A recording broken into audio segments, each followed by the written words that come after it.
I'm full of homeless people. Alright, let's do it. Let's do it! 3, 2, 1. To support this podcast, go to positivesarcasm.com/donate. Any amount is appreciated. Once again, positivesarcasm.com/donate. Thank you and enjoy the program. This episode of the podcast is brought to you by PB and Joey. Simple, honest, and delicious. Go to pbandjoey.com for more information. $35 or more gets you free shipping. That's pbandjoey.com for more information. pbandjoey.com. Look, you want to play blind man, go walk with a shepherd. But me, my eyes are wide fucking open. What the fuck does that mean? I mean, that's it for me. From here on in, you consider my ass retired. Jesus Christ. Don't blaspheme. God damn it, I said don't do that. Hey, you're fucking freaking out on us. Look, I'm telling Marcellus today. I'm through. But why don't you tell him at the same time? Why? Don't worry, I will. Yeah, and I bet you $10,000 he laughs his ass off. I don't give a damn if he does. Marvin, what do you make of all this? Man, I don't even have an opinion. Well, you gotta have an opinion. I mean, do you think that God came down from heaven and stopped everything? Oh, what the fuck's happening? Oh, man. Oh, man, I shot Marvin in the face. Why the fuck you do that? Well, I didn't mean to do it. It was an accident. Oh, man, I see some crazy ass shit in my time, but this... Chill out, man. I told you it was an accident. You went over a bump or Man, something. the car ain't hit no motherfucking bump. Hey, look, man, I didn't mean to shoot the son of a bitch. The gun went off. I don't know why. Well, look at this fucking mess, man. We're on a city street in broad daylight here. Believe it, man. Well, believe it now, motherfucker. We gotta get this car off the road. You know, cops tend to notice shit like you're driving a Just car take drenched it in to fucking blood. Just take it to a friendly place, that's all. This is the valley, Vincent. Marcellus ain't got no friendly Well, places in you the set valley. my fucking town, man. Shit. What you doing? I'm calling my partner in Toluca Lake. Where's Toluca Lake? It's just over the hill here, over by Burbank Studio. If Jimmy's ass ain't home, I don't know what the fuck we gonna do, man, because I ain't got no other partners in 818. Jay here, positivesarcasm.com, streaming live from the Spare Parts Studios. Happy Wednesday, everybody. I have got a ton of... Well, I don't have a ton of news. Everything is quite alright over here. How are you doing today? I was so tired. I had to apologize for Sunday. It was one of those days where I was yawning a lot. I was really tired.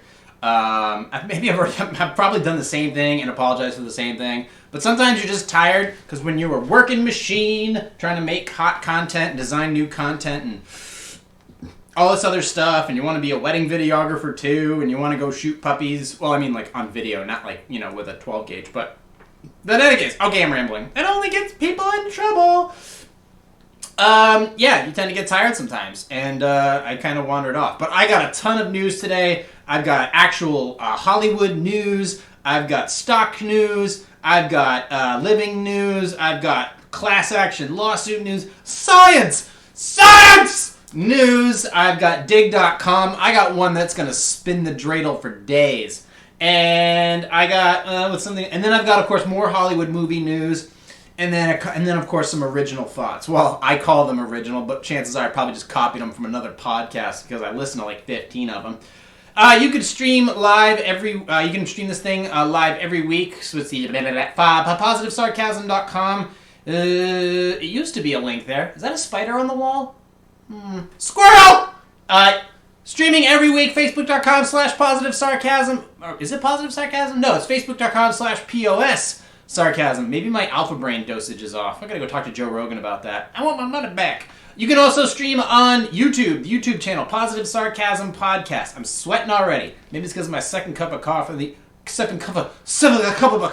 in the last 20 minutes. And then, of course, you can also... So, facebook.com/POS Sarcasm is the live stream. And youtube.com. Go to Positive Sarcasm Podcast. Like, subscribe, share, and annoy. That scene was from Pulp Fiction. If you haven't seen it, it is probably one of Tarantino's greatest movies of all time.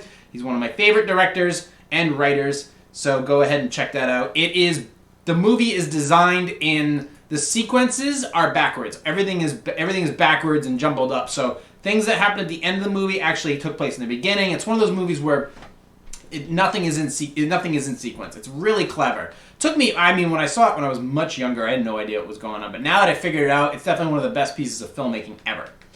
I got fucking Harvey Weinstein, man. You know, this is one of the reasons I don't trust Hollywood. And it starts with douchebags like this guy right here. Okay, and then everybody underneath him who covered it up or put their head in the sand. I mean, these are, but to me, Harvey Weinstein is like the fucking colonel at a fucking Holocaust concentration camp, and all the Hollywood actors are the people in one town over who didn't know. Okay, they didn't know. We didn't know that 15,000 people were being slaughtered per day, just one town over, where you can practically smell the stink of death.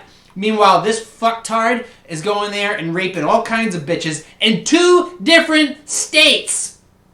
And all these actors did was shut their mouths because they didn't want to be run out of Hollywood. Because they are obviously the most virtuous people on the fucking planet. Because they don't want to say anything. They don't want to lose their movie roles. They don't want to lose their movie roles. Where all they have to do is report this to the police. But are the police going to do anything? No, they don't want to lose their jobs. I don't know. All I can tell you is these people, this is why I don't trust Hollywood. This is why I don't trust actors. Don't get me wrong. I love acting. I love Hollywood as far as movie roles. I love all this stuff that goes on there as far as the creativity. Not this reboot, remake, how did I say it?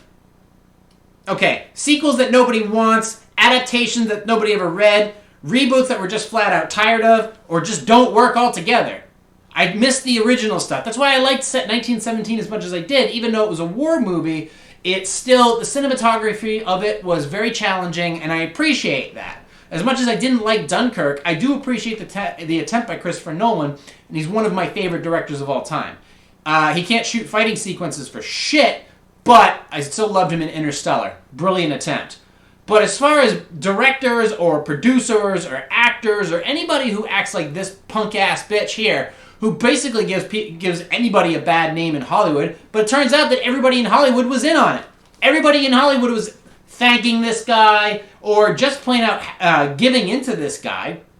I won't blame the, quote, survivors or victims. I won't claim the people in the court case. I won't give them shit because they were just trying to act in Hollywood, and I guess this is how you go. This guy he didn't invent the term casting couch, but he fucking utilized the shit out of it. Bill Walsh didn't invent the West Coast offense, but he utilized the shit out of it. And Harvey Weinstein is no exception. He's an absolute scumbag. He just got convicted on 2 counts in New York. He's probably going to be facing, they say maximum 25. He's more than likely going to get between 10 to 15. And he's probably not going to survive it. He's already in a wheelchair. But he is an absolute bloated human. And as far as absolute power, nobody checked him at any stage of the game. When he was starting out, when he was getting big, and then when he was in absolute control. No other actors. George Clooney, to Meryl Streep, to Leo DiCaprio, nobody fucking checked him when he was too busy bopping all these girls so they could get screen time. The only person who ever actually pushed him to do anything was, I think, Brad Pitt, who made him apologize, I think, to Gwyneth Paltrow, or something to that effect. But besides that, everybody kept their mouth shut and they thanked him to the great Harvey Weinstein of fucking, all the movie roles that they'd given him or whatnot, while he's too busy freaking raping bitches in some hotel room or jerking off in a fucking potted plant. And you want to listen to these people? You want them to tell you how to vote or how to eat or how to live? These people are trash. They're all idiots. There's a reason why they're actors, because they're not real people. They don't do real things. They don't live in our world. Where it is a struggle, there are a lot of challenges. Oh, any idea how hard acting is? Yeah, I do. I get it. It's hard to pretend like you're somebody else. I have to do it every goddamn week on a podcast. But the fact is why I don't listen to these people. They're hypocritical fucktards. All right, it's amazing. Ricky Gervais did say it best because they're not real people. They go on stage and talk about eating fucking plants, changing your car to electric, stop bullying, while they're wearing like $5,000 suits and $5,000 dresses with 20 G's worth of fucking Botox. They go in there and preach equality and inclusivity and equal pay and equal outcome and all this other bullshit while they're fucking holding a giant gold trophy that can feed half of Peru. They are holding the hypocrisy in their hands and allowing scumbags like this dude and Anthony Bourdain's wife to do creepy ass shit. Okay, and this guy pumped money into some of my favorite movies of all time. This dude also pumped movies into Tarantino movies, including late ones like Hateful Eight and stuff like that. He was responsible for some of the greatest movies of all time. Still a piece of shit. No exception. The Bourdain thing, his wife was a trash bag as well because she went and fucked a 17-year-old. She groomed him when he was like 12 and then bopped him when she was 17. I can only imagine what that did to the psyche of Anthony Bourdain at this point because his first wife cheated on him and then his second wife cheated on him with somebody way younger. This is what trash bags do when they're left unchecked. And you, Hollywood, are absolutely 100% responsible for him and everybody else like him or her who does shit like this. All your favorite actors, all your favorite actresses, all your favorite producers, screenwriters, they're all in on it. Absolutely all of them. And I will generalize it, I don't care. Until they clean themselves up, they are still part of the problem because this still happens constantly. There's no hashtag on Twitter that's going to clean this shit up. Some people are going to get checked for it, but for the most part, it's still going to be the same casting couch, only overcorrected. And the overcorrection is going to make things so much worse. That's why I always aim for balance. And this guy going to jail is long overdue. Long overdue and too little too late. All the damage, this guy is near the end of his life. He's already lived a life and a half, been able to be a glutton and a betrayer since the very beginning. And nobody said a word. From the Meryl Streeps to the fucking George Clooney's, nobody said a word. And how many other careers have ruined? How many actresses have their careers have disappeared? Because maybe they tried to say something or do something. And he didn't like them. So he made a phone call. And as soon as he made that phone call, all those acting gigs for those chicks disappeared. I can't vouch for the dudes, but I can definitely vouch for the chicks. He makes that phone call and it's all gone. There may be no corruption in the office that you work in, but in Hollywood, it's still alive and well. You don't believe me? Go all the way back to The Godfather in the late 1970s when he talks about when he's talking about that chick he was banging there. She was rich. She was beautiful. She had all the talent in the world. She was the greatest piece of ass that I've ever had. And that scene talks about what was going on in the late 1940s. With the casting couch and the way things were done. Marilyn Monroe was passed around like a fucking joint. And nobody said a word. That's how it was back in the day. And anybody who spoke out then or after that was cast out of Hollywood. They're all responsible for it. None of them should be preaching. I don't want to hear Joaquin Phoenix opening his stupid mouth about not being able to eat animals when he's holding a giant piece of rock in his hand that could fund a middle school in downtown Los Angeles. They're all full of shit. Don't believe a single fucking word they say because they don't know what they're talking about. They don't know what they're voting for. They don't know what they're eating. They're not living real lives. They're just popping pills and getting plastic surgery and going on Instagram and showing us how wonderful their lives are. And pretending to give a shit when they really don't.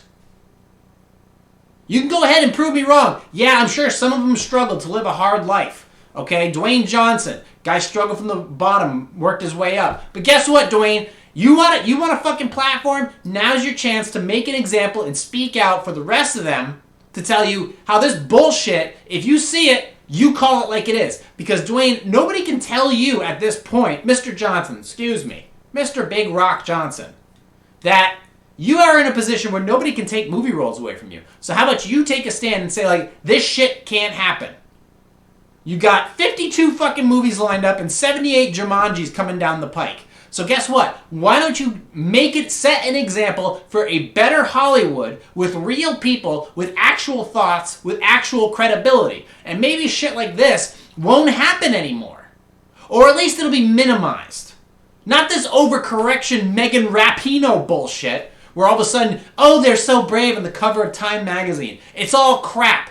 You can't listen to these people. Go and watch them on the movie screen. Because that's about as real as they get. Anything that they do on social media, or anything that they do at a Golden Globes, or a Screen Actors Guild, or an Oscar, it's just another acting role that they should get another trophy on top of that for how full of shit they are. So, those are my thoughts on Harvey Weinstein. The scumbag that he is, the people that covered it up, which was all of Hollywood, And the fact that he's going to jail for at least 15 years, and then, on top of that, also, he's got charges facing him still in Los Angeles, California. So on top of that, they're going to drag his fucking ass to the verdict, to the sentencing coming up in New York, and then they're going to fucking drag his ass, if he doesn't get killed, they're going to drag his ass to California. And he'll get convicted there too. And hopefully this shit won't happen again. And I won't have to hear it. Hopefully I won't have to hear about any more of this garbage. But you know you will. You know you will. So I want to get that out of the way. I want to get that off my chest. These people are scumbags. I don't defend them. I don't. I don't defend anybody in Hollywood. None. This wouldn't... I set an example for myself. People in real world, I set the same examples for anybody who's in Hollywood. I get it. Your life changes when you become a big-time comedian, a big-time music act, or a big-time actor. Yeah, I know. People change. But you're still a person. So if you see shit, you should say some shit. And he did it. They didn't. And this is what happened.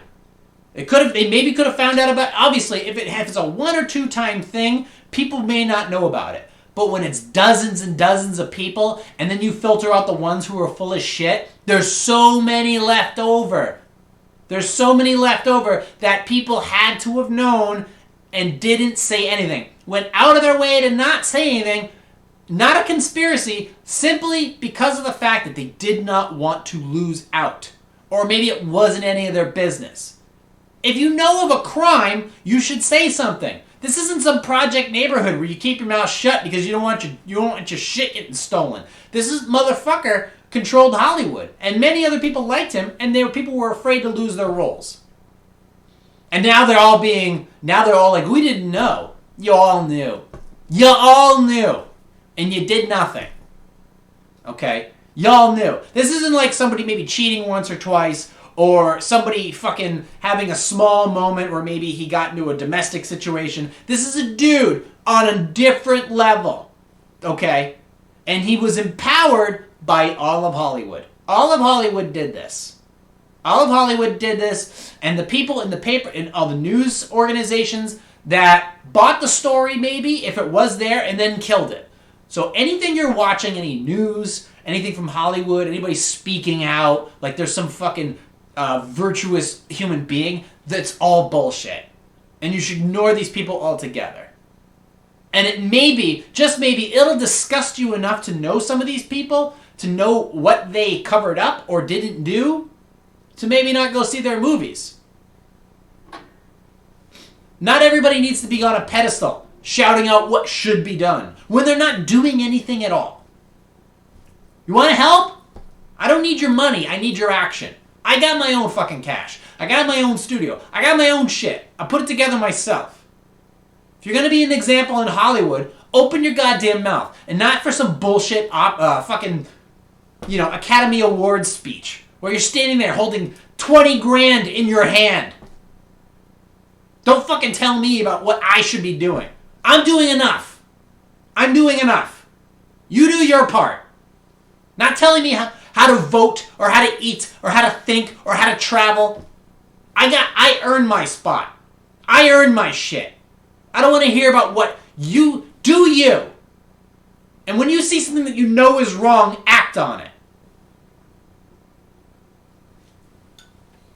Anyways, I want you to welcome I welcome all of you to the podcast. Welcome all of you new subscribers. I really, even on the days when I am not feeling my best or feeling as up for it in the podcast or when I'm really sleepy, I see those numbers and it's like, where are they coming from? Who are they? What is making them want to listen? What are their thoughts?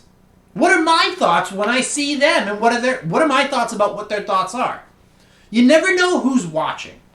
You never know who's responding, or if they're triggered, or if they're joying, or they're laughing, or crying. So the best thing you can do, stop worrying about what your audience is. Be appreciative of the fact that people are listening and watching. And just be yourself. Do you. Get your thoughts out there so that the discussion can be had. There's a lot of noise out there. And I know in some ways I can be blamed for making some of that noise. But the fact is I'm trying to produce coherent thought here. And it starts with this very microphone.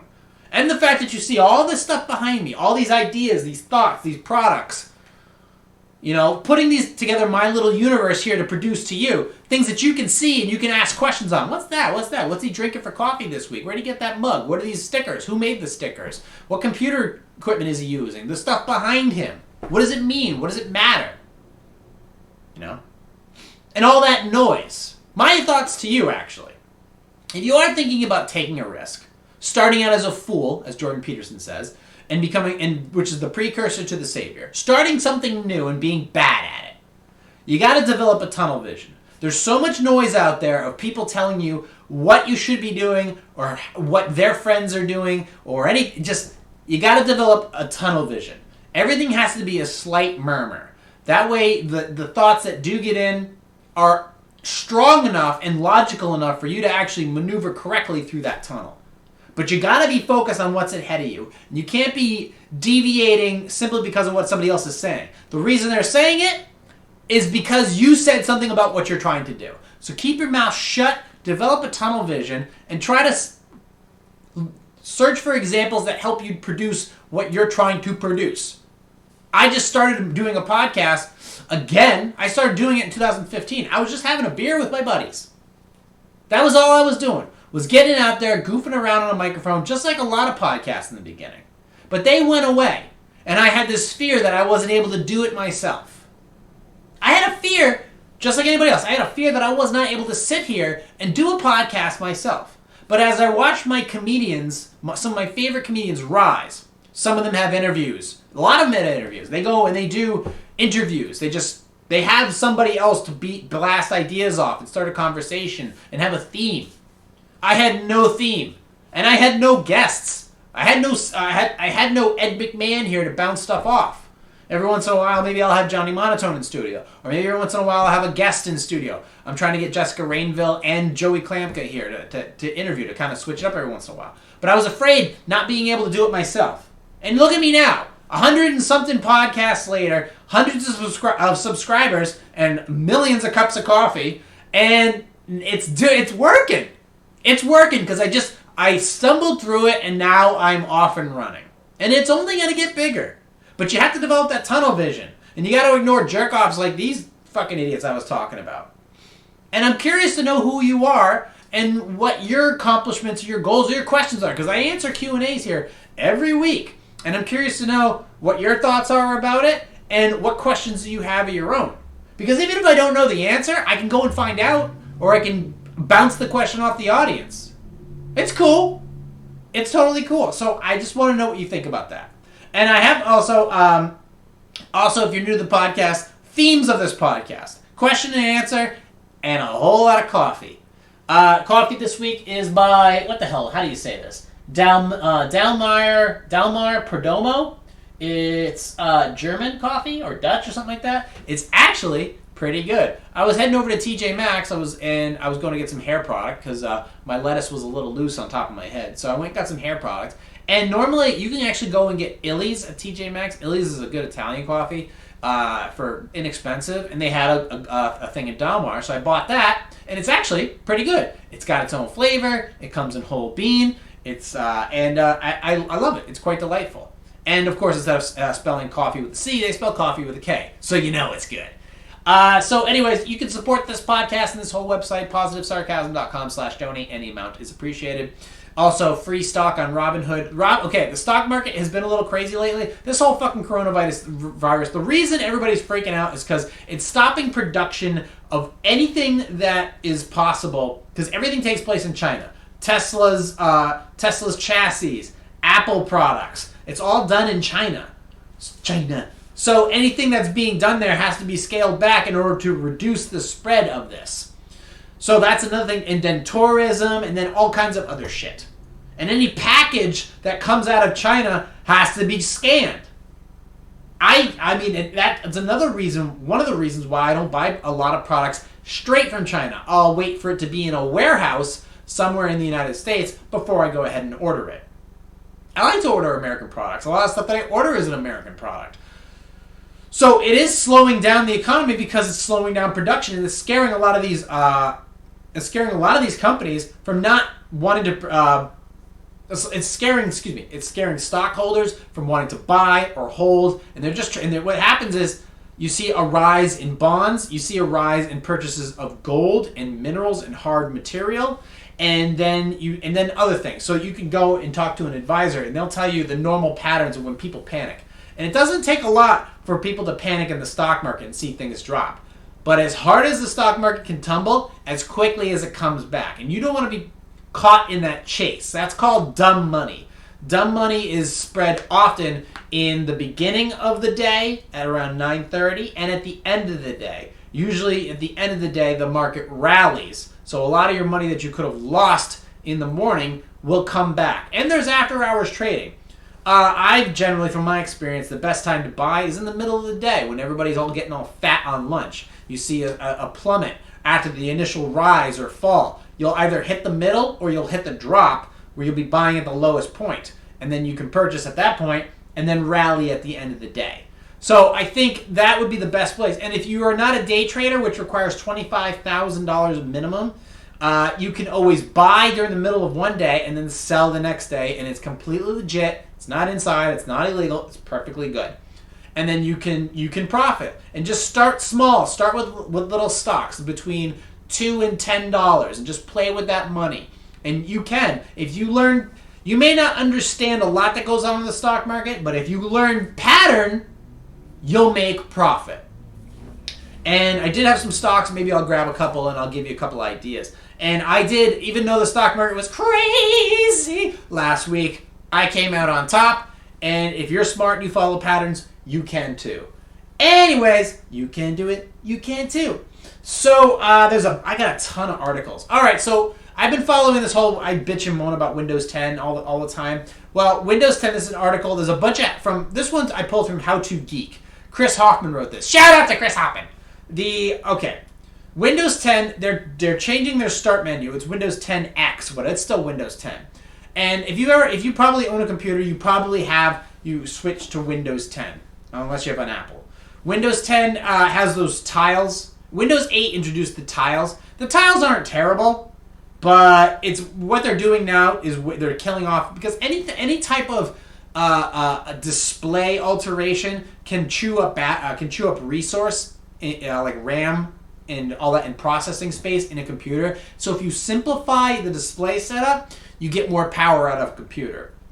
That's why in Windows 7, when you turned off Windows Arrow, everything seemed to be a little bit faster. But if you have a fast enough computer, it's not really going to matter anyways. But Windows 10, here's the article from Crispy. Okay, Windows 10 start menu, and here's a reason. There's a reason I'm picking this article out. Microsoft hasn't officially announced it yet, but the writing is on the wall. Windows 10 live tiles, which you click on the start menu and all the programs pop up, the tiles are going away. So Windows 10X is a new start menu without live tiles, and we expect it to arrive in all versions of Windows 10. So Windows 10X is the canary in the coal mine. I love that phrase. It's such a great phrase.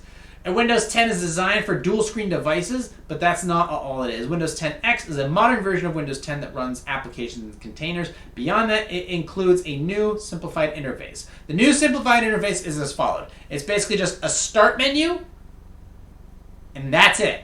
It's just a start menu. It's just a start menu and then like a folder option menu. So for example, on Windows 7, you had the start button, and that pulled up all your programs, and then a couple options on the left with your settings. And then Windows 10, it was the start menu with the tiles. The tiles are basically shortcuts. And then a folder option on the bottom. So you had your folder to open up Windows Explorer, and then on the right-hand side, you had a couple things like your connection settings, your sound if it was muted, and some other notifications. But for the most part, that was Windows 7. It was pretty simple. Windows 10 opened things up with the tiles and a couple other things and some gadgets, but now they're stripping it down. And you know what it looks like? It looks like Windows 7. So what does that tell you? With Windows 7 still being one of the most reliable OSs that Microsoft has ever put out, and Windows 10 ended up becoming twice as resource hungry and a complete pile of shit because the system updates, the malware is ever increasing because it is the primary sole software of Microsoft now that is out to millions of customers, forcing them to upgrade into it, which puts them as putty into the hackers' hands. Guess what? Windows 7 quite possibly becoming open source software for the community of programmers to utilize and upgrade and stuff like that. They're going to strip it down, clean it up, and it's going to be awesome. Windows 7, prove me wrong, is still the best OS I've used next to Ubuntu or next to an open source software. Let me put it that way. So if you were not using an open source software, Windows 7 is still the way to go. I know that there are certain apps and stuff that are available on Windows 10, but it's still not worth it. It's not worth it. When they're going to strip down the tiles, they're basically just making Windows 7. And Windows 7, you can put on a tablet. You can put on a tablet. A lot of Windows programs a lot of tablets out there when they didn't come with Android, they came with Windows 10. And if they came with Windows 10, that means that all the drivers are set up for Windows 10, which means they're set up to be available for Windows 7. And that would be cool to have a tablet that ran Windows 7. Do I have one? Do I have a tablet? Yes, but it runs Android. I had a tablet that ran Windows 10, and it actually runs it quite nicely. So, and they all run dual screen. They all do the same shit. You don't need it.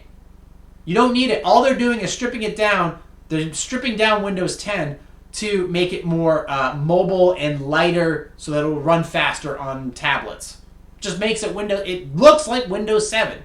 That's basically what it is. It's just a different theme of Windows 7. So, we are at 31 minutes. I wanted to, let's see, prefab homes, Monster Energy drinks. Oh my god, Monster Energy drinks. You know what? Let's just do a nice, simple article because chances are Q&A is going to get a little ridiculous today. And I already tried to segue from the Harvey Weinstein thing to something about Windows 10. Not really the same, not exactly peas in the same pod. Can't really get crazy about one topic. You can get much crazier on the other one. So let's simmer down, goose frog, and talk about coffee. The one thing that calms us all down. The best part of waking up is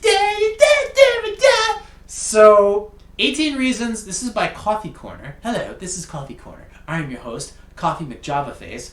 18 reasons your coffee is bad. How to fix it. All right, let's see how far we can get in this article before I'm completely fucking bored. In this list, we'll be looking at some of the most common causes of bad coffee. I can tell you right now, with this cup, my face, and this blend, there's nothing wrong with this. Hold on. Wait for it. Oh! Buenos dias. All right. How to buy and store coffee beans for maximum freshness. How to grind your beans properly. How to brew coffee properly. And how to serve coffee without spoiling the flavor. That's a good one. I try to bring a lot of these themes I've talked about in previous podcasts, but I want to bring it back every now and then because it's important for upkeep of how to make a good cup of coffee and serve really good Java to your hosts. Hosts? Guests. All right, number 1. You're not starting with whole beans. Absolutely true. 100% true. Don't get me wrong, I like ground coffee. I do drink a lot of ground coffee, but the best coffee always starts with whole bean. And yes, you can get flavored coffees in whole bean. You can even infuse it yourself if you want. All right? But in terms of quality, most pre-ground coffees simply aren't made from the best beans. Absolutely true. In particular, big brands tend to use average quality or poorer beans. Arabica beans, and then, what's the other one? Robusto beans. Alright, and then how long it takes to go through a big can of ground coffee. Unless you have a large family and everyone drinks coffee, a large tin of grounds can last for months. Would you eat anything else that had sat on your shelf for months? I go through a bag of coffee a week. These first two issues may not apply to small bags from a local coffee shop, but even a small batch of good beans will start to lose flavor with about 30 minutes of being ground. More on this later. Okay, so yeah, you're not using fresh beans. Even if you're using whole beans, limit how many you buy to about a 2-week supply. That's more than fair. Generally, every 1 to 2 weeks, you'll see a new bag of coffee on the podcast, and that keeps the flavor going. Because if I do want somebody to pop in, I want to not be lazy with my coffee. I want them to know that this is a good place to sit down and have some good Java, for sure. So every 2 weeks. Why 2 weeks? Because that's how long they remain at peak quality. Let's see. The coffee roasting process produces a lot of carbon dioxide in coffee beans. This is good for flavor, but carbon dioxide has a short shelf life. Within about 2 weeks, most of it will have left your beans in a process called outgassing. I've had that problem once. That's why I don't eat beans. Think of it like leaving a cup of... Ooh, I should edit that part out. But I won't! Think of it like leaving a cup of soda on the counter overnight. It's full of preservatives. It will be perfectly safe to drink the next morning, but it'll be flat and disgusting. For maximum freshness, make sure you store your beans in an airtight container, like a mason jar. Ooh, mason jar. Or a plastic storage container. I have those. Just like keeping your soda in the bottle. This will drastically reduce. Okay. Grinding your coffee the night before. I am guilty of that. However, I will grind my coffee generally right before serving. So yeah, grinding coffee increases the surface area exponentially, speeding outgassing up to outrageous levels. Once your coffee has been ground, fresh ground coffee is always better. Always better. Because it's holding in a lot of that flavor. Like, for example, garlic. When you first chop garlic, the aroma is insane. And coffee, a lot of what coffee has is that aroma. With that aroma, it brings coffee from a drink to an experience. That's the key thing.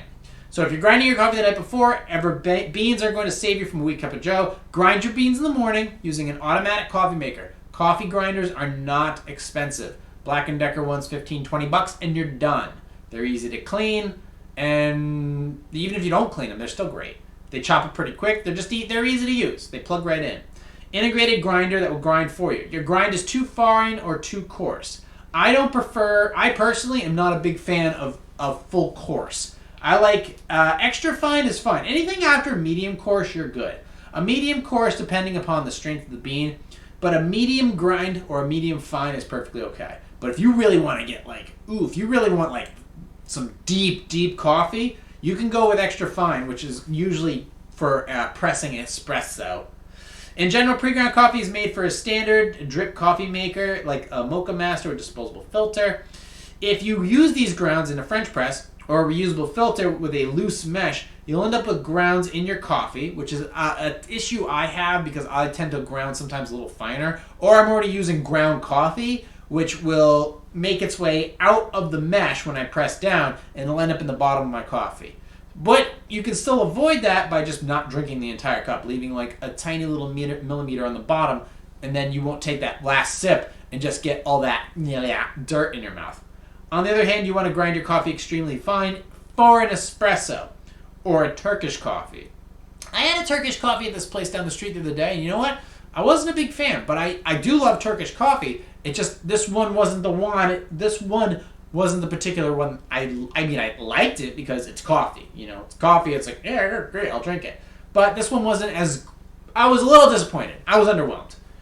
But yeah, you want it to be fine. You definitely want it to be fine. Bad batches has happened. You can get a bad batch of coffee. For any reason, maybe the beans were no good, oxygen got in there and just killed the blend.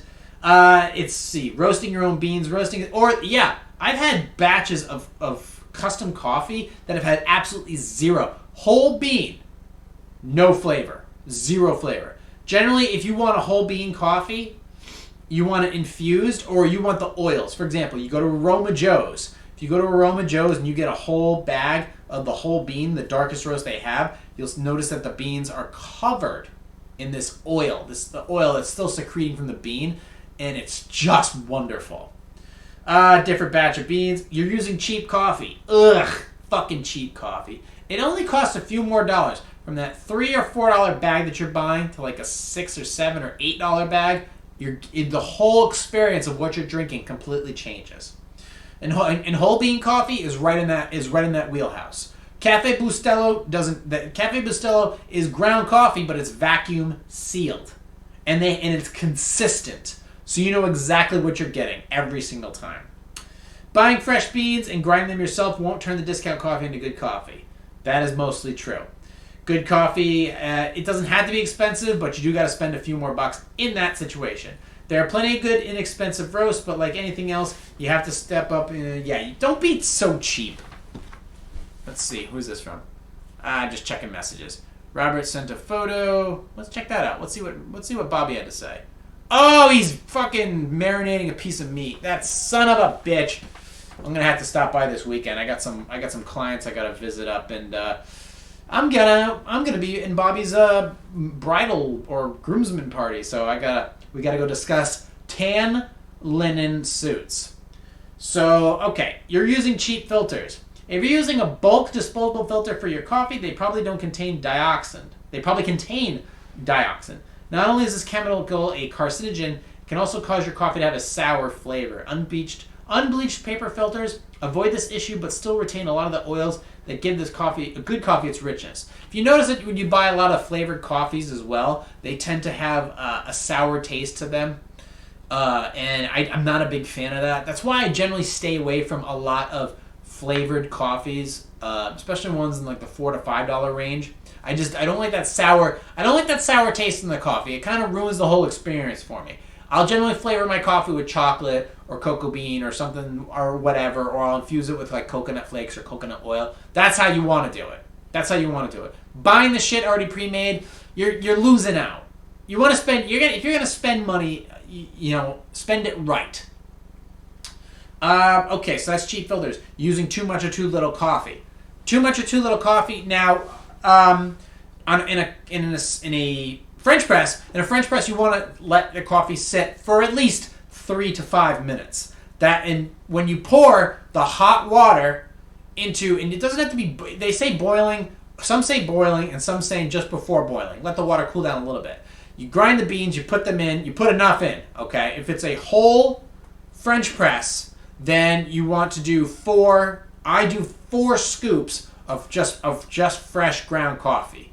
And then at that point, you pour about 6 ounces in, and you let it sit for like 30 seconds in the hot water and those beans to kind of get the blending going. And then slowly pour the rest of that water in there, and then you let that sit for 3 to 5 minutes, and you'll get a good cup every single time.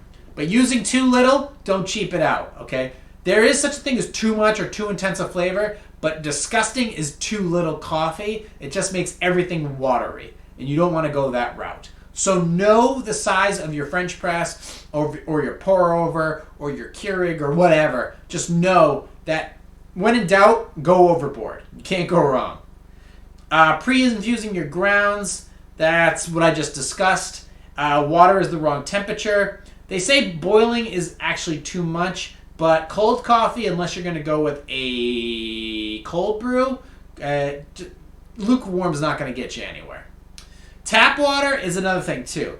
You want to have, I prefer some minerals in my coffee, but things like fluoride or having too irony of coffee or too irony of water is going to kill the flavor of your coffee altogether.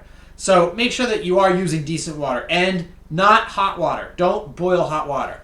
Cold water every time. Cold water will remove a lot of the sulfurs and all the other bad shit that's in your water because it's generally already treated. And then from that point, then put the cold water on the stove and boil it. And try not to use a stick, one of those non-stick pans. Use a clean, regular stainless steel or copper core pot or whatever, okay? That is the best way you can do it.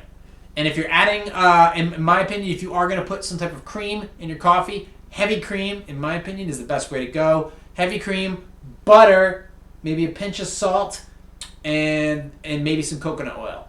And that's pretty much how you do it. Old coffee makers, I don't like Keurigs, and I don't like and I don't like just standard coffee pots. I wouldn't mind getting like a percolator. Percolators are pretty sweet. Or getting one of them sick ass like Breville's, the big coffee espresso machines, just because it looks cool. It's like a status symbol. And try to clean your coffee makers. My French press gets cleaned out every day. So, and my mug's the shit. I won't part ways with my mug. So that's pretty much all I want to talk about for coffee stuff. Terminator, prefab, Monster Energy drinks, scientists. What's this about? Scientists, first ever animal that doesn't need oxygen to survive. You can walk into any office and find animals that survive without using a single bit of oxygen. But they will suck the life out of you, that's for goddamn sure. Okay, anyways, I want to get to... Oh, was this a comment from Chris Thurlow? I use coffee ice cubes to make my cold brew. Yes, that is exactly... That is one thing I wanted to... Okay, for drinks or coffee in general, if you want to make iced coffee, or if you want to make a drink that eventually doesn't... If you're going to make any type of liquid, and you don't want to get it watered down, Okay, number one, for scotch, don't use scotch or whiskey rocks. Use some type of sugary fruit that you freeze. Oranges, grapes. You take those, you put those in the freezer, and then those can be used as ice cubes because they have a lot of water in them. Cucumber too. Cucumber also works. Any fruit or vegetable that has a lot of water in it, you freeze that and then use that as your ice cubes for your drinks or for your teas or for your coffees. For coffees, you use other coffee from the similar blend or a different blend. If you're going to be making iced coffee, and then when it waters down, it's just going to be watered down with more coffee. Isn't that great? Thank you for the comment, Chris Thurlow. Thank you for liking, subscribing. Feel free to share, comment, donate. Love your money. Give it to me. Anyways, we are at 45 minutes. Let's finish up with some Q and A. All right, where is it? 1, 2, 3, 4, 5, 6. There we go. All right, so we're going to finish up with some Q&A. We're at 45 minutes. Let's get after it. Whew! Should my wife and I have a threesome with her brother? No! My wife and I have been in an open marriage for 5 years. For as long as I have known her, my wife has been pretty interested in incest roleplay. While it isn't my cup of tea exactly, I have been willing and happy to support her in her exploration of this kind of fantasy and roleplay. Recently, though, things have started to move in an uncomfortable direction for me. Direction? Let's see. My wife is very close with her older brother, who is also bi. See ya, bi. My wife ended a few nights ago. After a few drinks, my wife got to talking fairly explicitly about some of the family role-playing that she and I are into. And her brother, who I thought would be kind of horrified, was not only entirely supportive, but vaguely expressed interest in exploring this link with us. When we got home, I expected my wife to make it clear that her brother Eve ever joining us in the bedroom was entirely off the table. But instead, she seemed to think it was a really good idea. In principle, I don't have a problem with the idea. While, like I said, I'm not into that incest element of my wife's and I guess her brother's fantasy, I'm happy to play along if it makes her and him happy. My wife and I have also enjoyed group sex, and so that isn't the problem either. I guess at the bottom, or the top, depending upon, I guess I'm just worried about how this could affect my relationship with my brother-in-law. Is there a way for me to make this happen without it getting weird? No! Do whatever you want. You can fuck squirrels, sheep, gods, titans, Thanos, him, her, it, what your pronoun, doesn't matter. The minute you bring family into the bedroom is when shit can go south. Alright, and I just think off the top of my head, if she gets pregnant, whose baby is it? Okay? Then you gotta deal with that issue altogether. You don't fuck family. First, second, third, brother-in-law, sister-in-law, cruise ship cousin, it doesn't matter. You don't do this, it's not worth thinking about. It is not a kink that you want to explore, okay? You don't want 50 shades of your brother all over your wife's face. There's no situation where this is even remotely a good idea. There are things about biology and psychiatry and mental health and stuff like that you don't want to be poking and prodding and putting in fucking family photos. You don't want this shit. This is a horrible fucking idea. Please don't do it. This is a terrible... You cannot do this. This is an absolute no. There are some things... Forget about Bible. Forget about values. We're talking on an elemental thing that is so wrong and so bad and so unhealthy for a marriage or any relationship altogether. You cannot fuck your wife with your brother in the room. Anywhere near the room. He can't be sitting in the corner flapping one out. He can't even be there. He can't be behind a mirror. He can't be in your wife, definitely. So you cannot even think about this. Your wife is fucked up. Your wife is fucked up. And for you to even be entertaining it, I'm okay if she's happy. Happy wife, happy life. Not with her brother penetrating her. That can't happen. You can't do it. Please, for the love of fucking Christ, avoid this situation at all costs. Be the man. The only man. Let's move on to the next article. Let's move on to the next one. Whew. Okay. There's that one's pretty good. Can I make cupcakes? Oh yeah, this is awesome. I like this one. I might actually end on this one. I kind of like it. Can I make cupcakes from one of my employees' birthdays, but not the other? In the middle of last year, I was promoted to the manager of a small department. At the time, it was just me and one other person, Fergus. But since we've added one more, Bob, to the team, Fergus has been at the company longer than I have. Fergus! Fergus! And we've become fairly friendly over my time here. For every birthday of his that I've been with the company, I baked a treat. Think cupcakes, nothing crazy, extravagant, to share with everyone. It's also good to know that I'm a hobby baker, and I have various other... Okay, shut the fuck. I'll get to the point. I wanted to try a new recipe. Fergus's birthday is coming up soon, and it will be the first since I've been promoted to managing him. Bob's birthday is a few months away. Bob and I have been a good professional relationship, but our personal one is not at the level where I would feel moved to make the effort to make something for his birthday. Would it be inappropriate to make something for Fergus's birthday, but not for Bob's, since they are both my direct reports? My desire to make something for Fergus has always been stemmed from our personal relationship, not our professional one. Okay. Now, should you be bringing in treats to anybody in the office if you are giving somebody below you this? No. But if you guys are friends or bros or sisters or whatever outside, bring it to their house. Deliver it to them off company time. If you want to do it, who cares? Fine. You can bake or buy tickets or do whatever you want to anybody at any time. If you guys are actual friends outside of the work environment, go bring them cupcakes after work. You can absolutely... I do it. I don't give a shit. Because the fact that but at work, no, favoritism can be developed. You don't want to do that during company hours. You don't want to deliver that during company hours.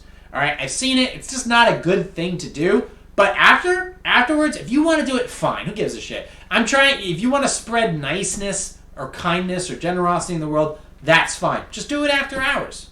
Let them know, hey, I got something for you. Got some cupcakes for you. And then go ahead and do it. I'm perfectly okay with that. Yeah, go right ahead. Show off your baking skills. Somebody's got to try it out. Can you mail me a couple? Yeah, okay. Let's see. How can I make this will be the last one for the day. How can I make my boyfriend more comfortable with the fact that I laugh hysterically during sex?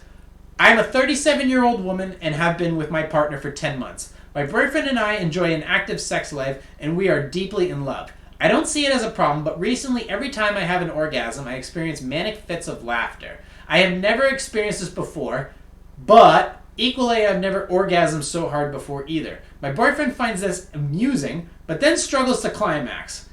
So I think he is baffled by the whole thing. I'm worried this will become an issue. What do you advise? Don't worry about it. It's fine. So you're laughing because you haven't blown your load this heavily before. That's perfectly fine. And you know what? Just be like, hey, he's a man. Fucking get over it. Maybe it's because when you start laughing that your little thingy is like collapsing on him, which is kind of making him kind of, ooh, ow, ee. That is a kind of a natural reaction. When a chick coughs or makes a reaction, it kind of, all right, well, you know what I'm talking about. You know what's going on down there below the trees. Yeah, he struggles to climax. Well, work harder, bro. Work harder. Put on a little cock ring or something like that. You mean you're struggling to climax? Well, actually, that'll make it harder to climax too. But get after it. Who cares? If she's laughing and you're struggling to climax, good. Give her 10 more. Hit her in the head with a fucking tree. I don't care. So what if you're struggling to climax? You'll figure it out. Oh my God. Guys have been struggling to climax for years. Oh, that's a real problem with a lot of the population, where we can freaking blow our load every time we hear the microwave go off and there's a bowl of macaroni and cheese in there. All of a sudden now, because your girlfriend likes to laugh, you suddenly can't shoot a rope off? Give me a fucking break, dude. Tough it up. Be a man about it. We are at 53 minutes. I think we are done for the day. Okay. Hold on.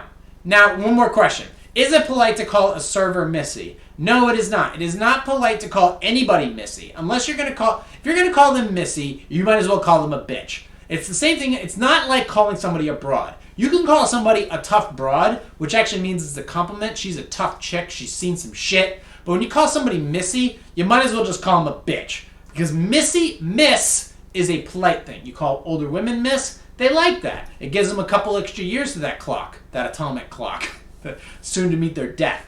But Missy is when somebody's in trouble or when you're trying to get their attention for a negative reason. You don't use Missy for any reason. So do not, if there's nothing. It's never, Missy has, unless it is our name, like Missy Elliott, Missy. You never call a woman Missy unless you are going out of your way to get their attention to piss them off. So don't do it under any circumstances, please. Miss, ma'am, Mrs., never with a Y at the end of it. It was never socially acceptable to call somebody Missy in a positive light. I don't care what state you're from. Okay? Texas or Tennessee, hun is a term of endearment. Missy is a term of go fuck yourself. Don't ever use it.